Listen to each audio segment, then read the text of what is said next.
یہ آیہ کریمہ اور یہ حدیث پاک جو سنا رہا ہوں، یہ دو اور بھی ہیں، مگر یہ ایک ایسی آیت ہے جس سے میں سما کی اصل کو اخذ کرتا ہوں۔ ایک چیز ہوتی ہے ہیئت، کسی چیز کی حالت، اس کی ہیئت اور حالت میں کئی چیزیں شامل ہوتی ہیں، وہ ایک الگ موضوع ہے، اس ہیئت اور حالت پر گفتگو نہیں کر رہا۔ جو اس کی ہیئت ہے اور حالت ہے، اس پر میں نے ایک 1000 صفحے کی کتاب لکھی ہے، سما پر اور اس کے اندر وجد پر اور رقص و سرور پر۔ وہ حدیث پاک کی کتاب ہے، وہ بھی چھپی نہیں ہے، وہ مطبوعات کے جو زیر طبع کتب کے سلسلے میں پڑھی ہوئی ہے اپنی باری کے انتظار میں۔ لیکن جو اصل ہے، روٹ سما کی، وہ اس آیت کریمہ سے اخذ کرتا ہوں، اور آگے ایک حدیث پاک آ رہی ہے، اس میں آقا علیہ السلام کا حکم ہے، فرمان ہے، تو اس سے اخذ کرتا ہوں۔ اس لیے میں اپنا مشرب وسیع رکھتا ہوں، جس میں تمام اذواق کی، ہر قسم کے ذوق کی نہ صرف گنجائش ہوتی ہے بلکہ اس کی ضرورت ہوتی ہے۔ دین جامع الاذواق ہے، دین تمام قسموں کے اذواق، ذوق جو ہوتے ہیں ان کا مجموعہ ہے۔ آیت کریمہ یہ اللہ رب العزت نے فرمایا، اعوذ باللہ من الشیطان الرجیم، الذین یستمعون القول ویتبعون احسنہ۔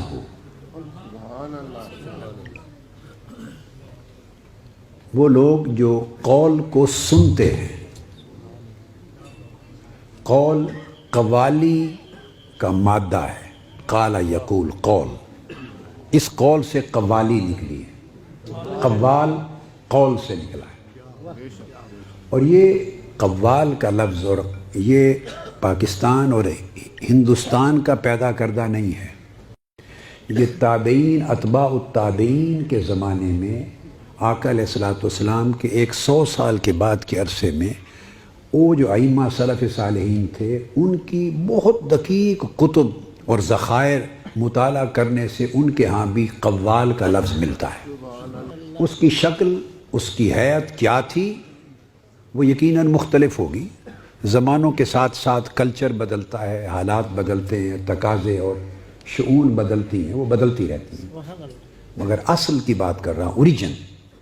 تو قرآن مجید میں فرمایا گیا، وہ لوگ یستمعون القول، جو قول کو سنتے ہیں، قول کو سنتے ہیں۔ عام مفسرین نے جو ائمہ تفسیر ہیں، انہوں نے یہاں القول سے مراد قرآن مجید لیا۔ میں اپنے آپ کو چونکہ مفسرین ہوں، محدثین ہوں، فقہا ہوں، مجتہدین ہوں، ائمہ ہوں، اسلاف اور اکابر ہوں، ان کا ایک ادنا سا شاگرد، اکتساب فیض کرنے والا اور ان کے علم کی دھول سے برکت لینے والا، یہی کچھ سمجھتا ہوں۔ ہمارا نہ یہ دعویٰ ہے نہ یہ حقیقت ہے کہ ہم ان کے مرتبے کے لوگ نہیں ہیں، ہم اکتساب فیض کرنے والے ہیں، انہوں نے علم کی جو دھول دی اس میں سے لیتے ہیں، یہ بات اپنی جگہ ہے، مگر ان اکابر سے حاصل ہونے والی برکتوں کی وجہ سے کبھی کبھی تفسیر کا باب ہو یا شرح حدیث کا باب ہو یا شرح فقہ کا باب ہو، علوم میں استنباط میں، استخراج میں، معانی کو اخذ کرنے میں کبھی کبھی میں قرآن و سنت کے اصولوں کے تحت رہتے ہوئے ایسی شرح اور تفسیر بھی کر لیتا ہوں اور پوری زندگی کرتا رہا ہوں، اور اس کو منع نہیں سمجھتا اپنے اوپر، جو ان مفسرین اور بزرگوں کے قول یا رائے سے تو مختلف ہوتی ہے مگر قرآن و سنت کے اصولوں کے تابع ہوتی ہے۔ تو یعنی میں ذرا مختلف بات بھی کر لیتا ہوں جو پہلے کتابوں میں نہیں آئی، کتابوں میں نہیں آئی، اور یہ طریقہ ان بزرگوں کا بھی تھا، وہ اپنے سے پہلے دوروں کے بزرگوں سے بھی مختلف نئی بات کرتے تھے۔ اگر نئی بات کرنا روک دیا گیا ہوتا تو علم کبھی آگے ہی نہ بڑھتا۔ اب جب شیخ اکبر کو پڑھیں تو ایسی ہزاروں لاکھوں باتیں وہ کہتے ہیں جو ان سے پہلوں نے نہیں کہی تھی۔ اسی طرح عدد پہ گننے لگیں تو سینکڑوں اکابر ہستیاں ایسی ہیں جنہوں نے ایسی باتیں کہیں جو ان سے پہلے بزرگوں نے نہیں کی تھیں۔ کیونکہ نئی بات کہی تو نئی بات کہنا گستاخی نہیں ہوتی اور بزرگوں کے معمول کے بھی خلاف نہیں ہوتا، چونکہ ان کا اپنا عمل بھی ایسے رہا، اور یہ آقا علیہ السلام کا معجزہ ہے، یہ آقا علیہ السلام کا معجزہ کہ حضور کے دین میں سے ہر دور کے مطابق نئی سے نئے موتی اور جوہر اور ہیرے نکلتے رہیں گے اور نکلتے رہیں گے، بڑھتے رہیں گے۔ یہی آقا علیہ السلام کے عطا کردہ علم کا دوام ہے، یہ معجزہ ہے آقا علیہ السلام۔ تو میں نے اس لیے یہ بات کہہ دی کہ جو میں آگے کہنے لگا ہوں اس سے کسی کو صاحب علم کو یہ مسئلہ پیش نہ ہو جائے کہ یہ تو کسی نے یہ لکھا ہی نہیں ہے، تو یہ کیا بات میں نے نکال دی۔ اس لیے میں نے کہا کہ مفسرین نے عام طور پر الذین یستمعون القول سے مراد قرآن مجید لیا ہے، تو وہ تفسیر حق ہے، وہ تفسیر اس کو ہم پہلے نمبر کے پہلے درجے کی تفسیر کا رتبہ دیں کہ وہ پہلے درجے کی ہے۔ تو ہر کوئی بھئی پہلے درجے میں تو نہیں نا پاس ہوتا، کوئی سیکنڈ ڈویژن میں بھی ہوتا ہے، کوئی تھرڈ ڈویژن میں بھی ہوتا ہے، پاس تو اس کے بعد بھی ہوتے رہتے ہیں نا۔ تو یہ تفسیر فرسٹ گریڈ کی ہو گئی، تو اس کے بعد بی گریڈ کی بھی تو گنجائش پاس ہونے والوں میں ہی ہے نا، اور سی گریڈ کی بھی گنجائش پاس ہونے والوں میں بھی ہے جی۔ تو اب جو میں تفسیر میں کر رہا ہوں اس کو گریڈ بی میں رکھ لیں گے، جو ائمہ تفسیر نے کی بڑوں نے وہ گریڈ اے میں ہے، تو گریڈ بی بھی سٹل بندے کو پاس کرتا ہے۔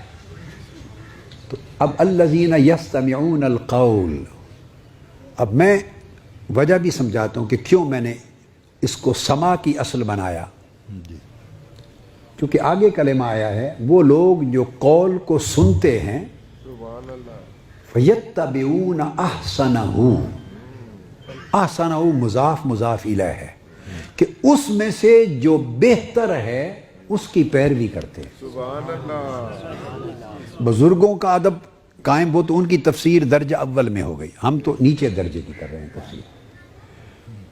میرا مبدا جو ہے دلیل میرے ہاں وہ یہ ہے کہ آگے جو فرمایا کہ قول کو سنتے ہیں، سماع کرتے ہیں قول کا، اور اس میں سے جو اس کا اچھا ہے اس کی اتباع کرتے ہیں۔ اگر میں اس سے مراد صرف قرآن لوں تو قرآن میں تو سارا ہی اچھا ہے، یہ کہ اس میں سے جو اچھا ہے وہ بات سمجھ میں نہیں آتی۔ قرآن تو الحمد سے والناس تک سارا اچھا ہے۔ احسنہ، اس میں اضافت ہے، مضاف مضاف الیہ ہے کہ اس کا جو اچھا حصہ ہے اس میں سے جو اچھا ہے اس کی پیروی کرتے ہیں۔ تو اس کا پتہ یہ چلا کہ قول سے مراد قرآن تو ہے ہی، مگر اس قول میں علاوہ از قرآن وہ کچھ بھی شامل ہے جس کا سماع ہوتا ہے اور سارا اچھا نہیں ہوتا۔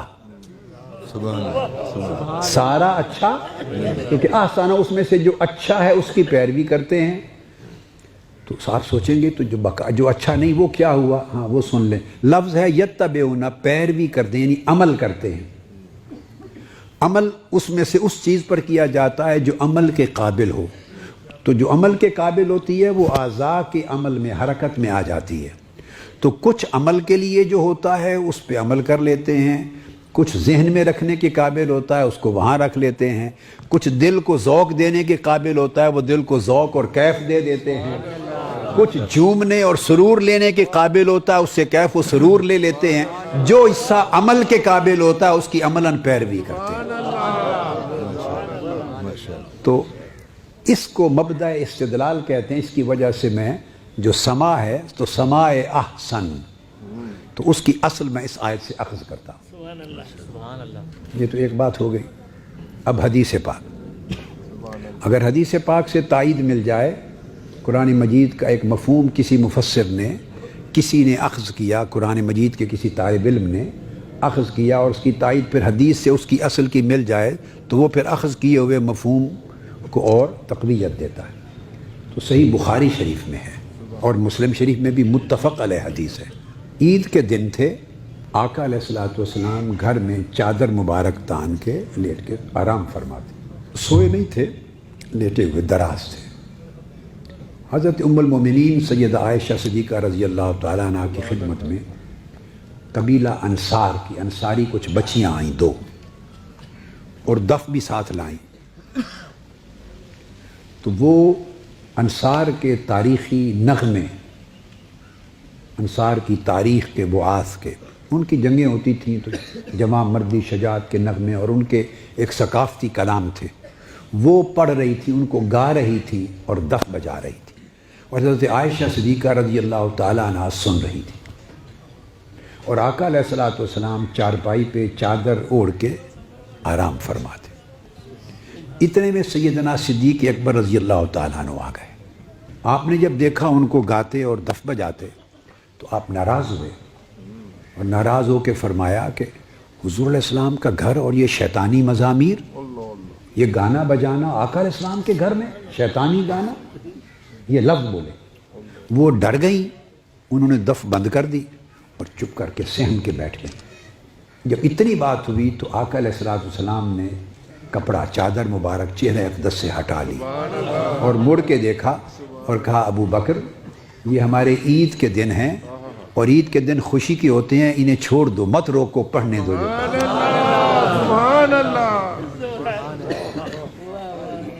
اب سیدنا صدیق اکبر رضی اللہ تعالیٰ عنہ کا فرمانا بھی سنت ہے، چونکہ وہ خلفائے راشدین میں اول ہیں، اور آقا علیہ السلام نے فرمایا علیکم بسنتی و سنت الخلفاء الراشدین المہدیین۔ تو انہوں نے جو کہا وہ بھی حضور کی سنت کا حصہ ہے، وہ بھی سنت ہوا۔ اور آقا علیہ السلام جو خاموش تھے اور پھر چادر ہٹا کے فرمایا کہ روکو نہیں، عید کے دن ہے، انہیں خوشی منا لینے دو، یہ بھی سنت صریحہ آ گئی، سنت صریحہ آ گئی۔ تو سیدنا صدیق اکبر کے منع کرنے کی سنت سے طریقہ نقش بندیہ نکلا، اور آقا علیہ السلام جو خاموش لیٹے ہوئے تھے، نہ منع فرما رہے تھے نہ اجازت دے رکھی تھی، مگر سن رہے تھے، اس سے طریقہ قادریہ اور سور وردیہ نکلا۔ اور جب فرمایا ان کو چھوڑ دو، منع نہ کرو، عید کے دن ہے، گا لینے دے، اس سے طریقہ چشتیہ نکلا۔ سبحان اللہ، سبحان اللہ۔ تو تمام سلاسل اس ایک حدیث سے نکلے۔ یا رسول اللہ، یا علی،